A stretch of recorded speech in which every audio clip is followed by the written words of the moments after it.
ketika kaum-kaum manusia-manusia ngadahar barang riba, tunggu bakal terjadi khosaf wazzalal, gempa-gempa, ambles-ambles.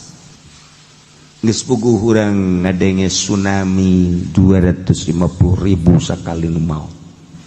Padang geus teu kacaritakeun sabaraha puluh ribu nu maot datang ka teu kanyahoan kuburanan. Di Sukabumi di Cianjur ambles hese dicokotna deui. Tsunami Pangandaran sabaraha ribu manusia. Yogyakarta gempa. Kamari Garut banjir teu kacaritakeun sabaraha ratusna. Padahal sabaraha ratus imah jeung sabaraha ratus personil manusia. Parae.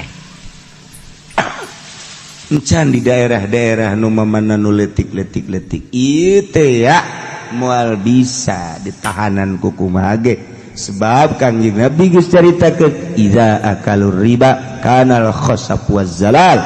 Di mana geus gadahar riba bakal terjadilah pengamblesan jeung pergempaan.